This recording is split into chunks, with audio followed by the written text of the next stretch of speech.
Yes, sir. अच्छा, endoplasmic reticulum ये हमारे पास कुछ भी नहीं, एक फोल्डेड, बहुत ज़्यादा फोल्ड वाली मेम्ब्रेन होती है जो कि एक प्रॉपर ऑर्गेनल है, सेल में पाई जाती है। ये हमारे पास न्यूक्लियस से करीब होती है, यानी कि ये न्यूक्लियस है, न्यूक्लियस के बिल्कुल बाद ही हमारे पास क्या होती है, एंडोप्लाज्मिक रेटिकुलम होती है। ठीक है, न्यूक्लियस से ही क्या होती है, अटैच्ड होती है इस तरीके से। Yes. अब ये जो मेम्ब्रेन आपको दिख रही है यहाँ पे एंडोप्लाज्मिक रेटिकुलम के ऊपर, ये मेम्ब्रेन फोल्ड हुई हुई इस तरीके से मेम्ब्रेन, इसको मैंने आपको बताया था कि जो फोल्ड्स होते हैं इनको क्या कहते हैं हम,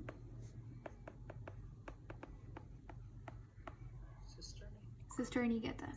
ठीक है, अब एंडोप्लाज्मिक रेटिकुलम को आप ई आर भी कहते हैं, इसका शॉर्ट फॉर्म ई आर होता है।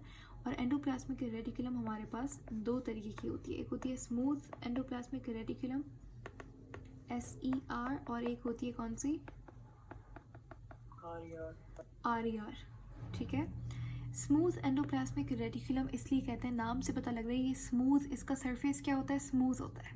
Rough Yes. एंडोप्लाज्मिक रेटिकुलम का सरफेस रफ होता है, किसकी वजह से, Ribosomes. Yes. राइबोसोम की वजह से। अगर हम यहाँ पे डिफ्रेंसिएशन करें तो रफ एंडोप्लाज्मिक रेटिकुलम के पास राइबोसोम होते हैं, स्मूथ के पास नहीं होते।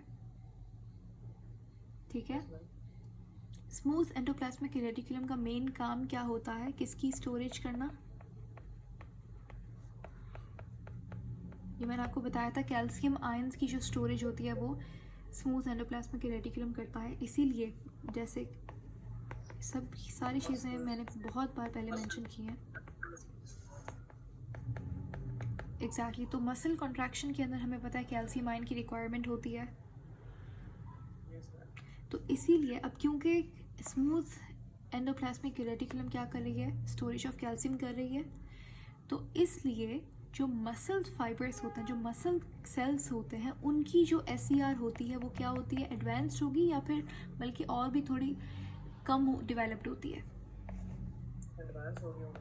एग्जैक्टली क्या होगी, एडवांस्ड होगी। तो इनकी जो स्मूथ एंडोप्लाज्मिक रेटिकुलम होती है वो क्या होती है, एडवांस्ड होती है। बल्कि जो मसल सेल्स होते हैं उनके अंदर स्मूथ एंडोप्लाज्मिक रेटिकुलम का एक दूसरा नाम होता है, क्या कहते हैं उसको, Muscle cells को ma'am.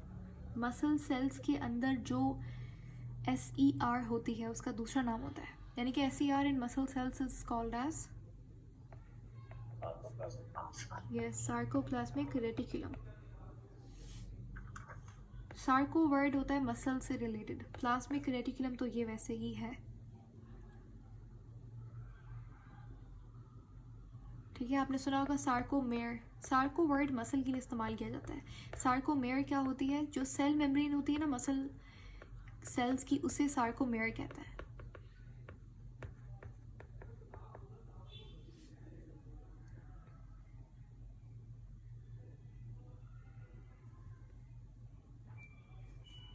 ठीक है,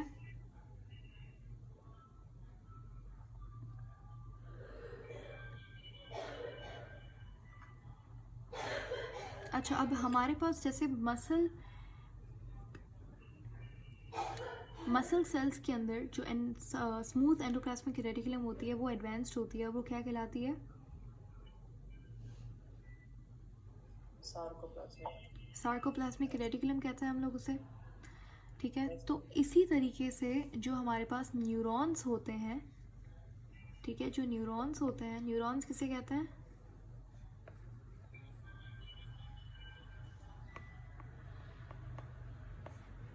न्यूरॉन किसे कहते हैं, ब्रेन सेल्स को न्यूरॉन, जैसे किडनी के सेल्स को नेफ्रॉन कहते हैं, तो ब्रेन सेल्स को, जो नर्वस सिस्टम के अंदर जो सेल्स होते हैं उसे क्या कहता है, न्यूरॉन कहता है। तो हमारे पास जो न्यूरॉन होता है उसके अंदर जो रफ एंडोप्लाज्मिक रेटिकुलम होती है वो एडवांस्ड होती है।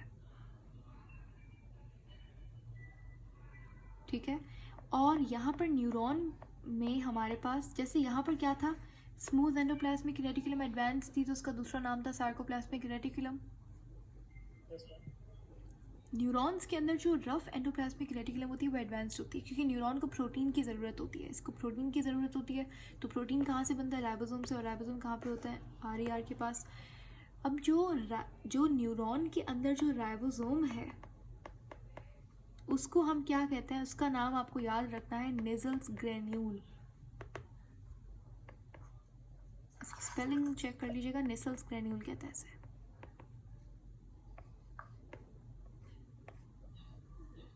ठीक है,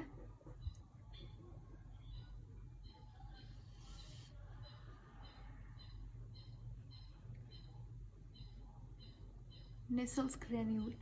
और एक यहाँ पर एक और टर्म है, वो यानी कि जो एंडोप्लाज्मिक रेटिकुलम होती है नर्व सेल के अंदर, नर्व सेल बोलें या फिर न्यूरॉन बोलें एक ही बात है, किडनी सेल बोलें या फिर नेफ्रॉन बोलें एक ही बात है।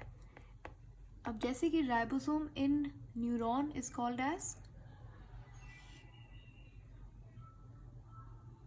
मैम इक्वेशन नहीं है। Ribosome in neuron is called as, ribosomes in neurons is called nasal granules. Exactly. तो उसी तरीके से जो एंडोप्लाज्मिक रेटिकुलम होती है न्यूरॉन के अंदर, उसका दूसरा नाम है अर्गेस्टोप्लाज्म।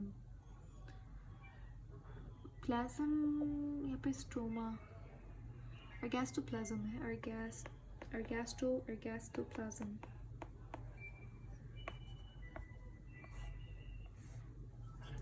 जो एंडोप्लाज्मिक रेटिकुलम होती है न्यूरॉन के अंदर, उसको अर्गेस्टोप्लाज्म कहते हैं। जो ये राइबोसोम बनाती है उसे नेजल्स ग्रैन्यूल कहते हैं। अगर मैं आपसे पूछूं, बताइए SCR और RER इन दोनों में से ज़्यादा स्टेबल कौन सी है?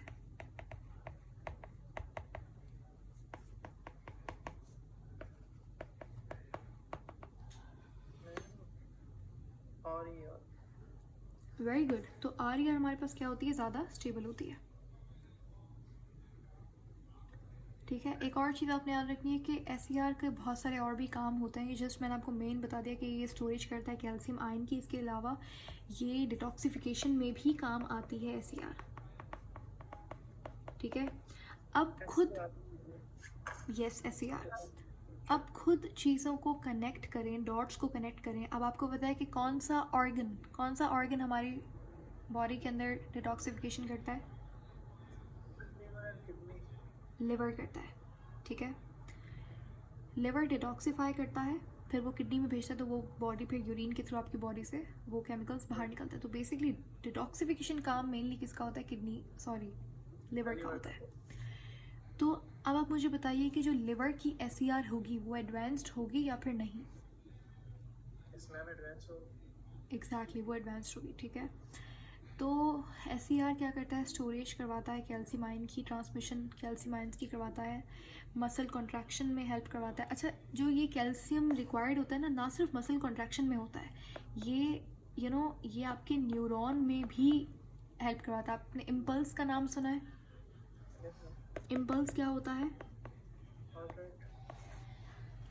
नहीं, हार्ट रेट नहीं होता। इम्पल्स हमारे पास इलेक्ट्रिकल सिग्नल होता है।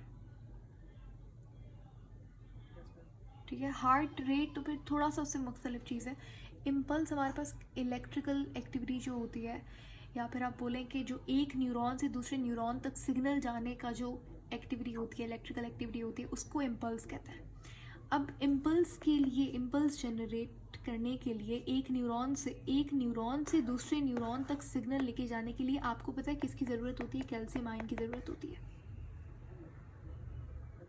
तो इसीलिए जो स्मूथ एंडोप्लाज्मिक रेटिकुलम होती है और जो रफ एंडोप्लाज्मिक रेटिकुलम होती है, दोनों हमारे पास न्यूरॉन के अंदर क्या होती हैं? एडवांस्ड होती हैं। तो ये हमारे पास टॉपिक था एंडोप्लाज्मिक रेटिकुलम का। जितने भी इंपॉर्टेंट पॉइंट्स थे मैंने सारे मेंशन कर दिए, इसको एक बार रिपीट कर लेते हैं। तो हम बात कर रहे थे एंडोप्लाज्मिक रेटिकुलम की। अब आप I'll ask questions and you need to answer. You can take help. ये नोट्स आपकी स्क्रीन के सामने विजिबल है, आप मुझे बताइएगा। ये जो मेम्ब्रेन फोल्ड्स होते हैं ER के, these are called as cisternae. ठीक है, अब ER के दो टाइप्स होते हैं, एक स्मूथ ER और एक रफ ER। जो स्मूथ ER होती है, अगर मसल सेल्स में बात करें तो इसका नाम क्या होता है?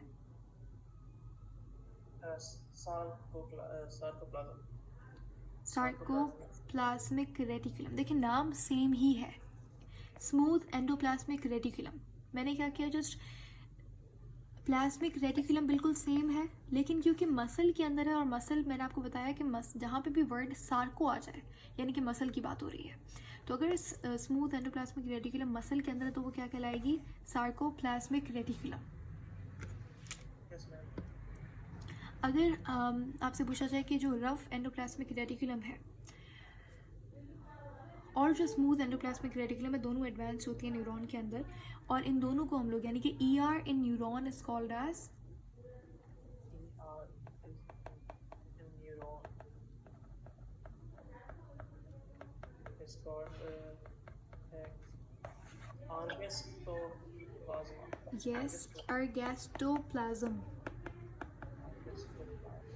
ठीक है, इसको क्या कहते हैं? अर्गेस्टोप्लाज्म कहते हैं। अच्छा, ribosomes in neuron is called as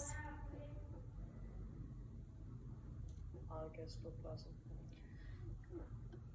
sorry मैंने सवाल ही गलत पूछा था। आई वांटेड टू आस्क कि ribosomes in neuron is called as Nasal granules.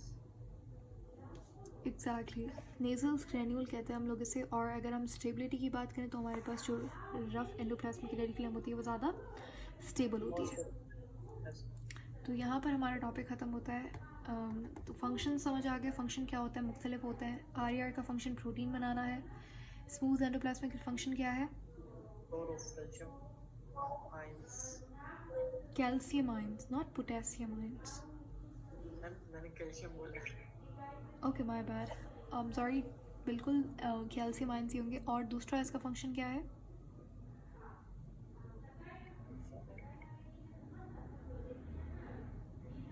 Liver में क्या चीज़ होती है? डिटॉक्सिफिकेशन। तो ये फंक्शंस थे। स्ट्रक्चर हमारे पास हो गया, स्ट्रक्चर ये फोल्ड लाइक स्ट्रक्चर होता है, ये फंक्शंस हो गए। नेक्स्ट हमारा जो टॉपिक है वो है गोल्जी बॉडी, जो कि अगेन एक सिंपल सा इंटरेस्टिंग ऑर्गेनल है, उसको हम डिस्कस करेंगे। उसके बाद लाइसोसोम है। अच्छा, आपको पता है जहाँ पे मैं जो इंट्रोडक्शन दे रही हूँ आपको, ये यहाँ पर राइबोसोम पड़ा हुआ है। ठीक है, राइबोसोम जो प्रोटीन बनाता है, अब ये प्रोटीन जाकर सेल में फंक्शन करने नहीं लग जाएगा। ये प्रोटीन की पहले क्या होगी? मॉडिफिकेशन होगी, पैकेजिंग होगी। ठीक है, वो गोल्जी एपरेटस करेगा. वो गोल्जी बॉडी करती है, वो गोल्जी एपरेटस या फिर आप कह सकते हैं गोल्जी बॉडी करती है। Yes.